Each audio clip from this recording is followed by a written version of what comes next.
Welcome back to Shree's blog. ಎಲ್ರಿಗೂ ನಮಸ್ಕಾರ. ಚರಿತ್ರೆಯ ಮತ್ತೊಂದು ಸ್ಥಳವನ್ನು ನಿಮಗೆ ತೋರಿಸೋದಕ್ಕೆ ಬಂದಿದ್ದೇನೆ. ಈ ದಿನ ಮಾಗಡಿ ತಾಲೂಕಿಗೆ. ಯಾವುದಪ್ಪ ಈ ಪ್ಲೇಸ್, ಏನಪ್ಪ ಈ ಸ್ಥಳದ ವಿಶೇಷತೆ ಅಂತ ಯೋಚನೆ ಮಾಡ್ತಾ ಇದ್ದೀರಾ? ಈ ಸ್ಥಳ ಶ್ರೀ ಕರ್ನಹಳ್ಳಿಯ ಶ್ರೀ ಬಸವೇಶ್ವರ ದೇವಸ್ಥಾನ ಅಂತ. ಇದು ಬಂದು ಪುರಶುಭಶಾಸ್ತ್ರಿಪಾಳ್ಯ, ಮಾಗಡಿ ತಾಲೂಕು, ರಾಮನಗರ ಜಿಲ್ಲೆ.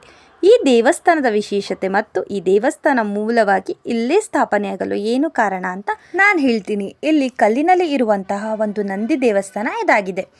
ನಾವೇನಾದರೂ ಇಚ್ಛೆಗಳು ಅಥವಾ ಬೇಡಿಕೆ ಇದ್ದರೆ ಆ ಕಲ್ಲು ಈಸಿಯಾಗಿ, ಅಂದರೆ ಯಾವುದೇ ಒಂದು ಎಫರ್ಟ್, ನಾವು ಅದರ ಮೇಲೆ ಏನೂ ಎಫರ್ಟ್ ಹಾಕದೆ ಈಸಿಯಾಗಿ ನಮ್ಮ ಕೈಗೆ ಹಗುರವಾಗಿ ಬರುತ್ತೆ. ಅದೇ ನಾವೇನಾದರೂ ಇಚ್ಛೆಗಳು ಈಡೇರೋದಕ್ಕೆ ಸ್ವಲ್ಪ ಕಷ್ಟ ಆಗಬಹುದು ಅಥವಾ ಏನಾದರೂ ತೊಂದರೆಗಳು ಬರಬಹುದು ಅನ್ನೋ ಒಂದು ಸೂಚನೆ ಇದ್ದರೆ ಆ ಕಲ್ಲು ಇದೊಳಕ್ಕೆ ತುಂಬ ಭಾರ ಅನಿಸುತ್ತೆ.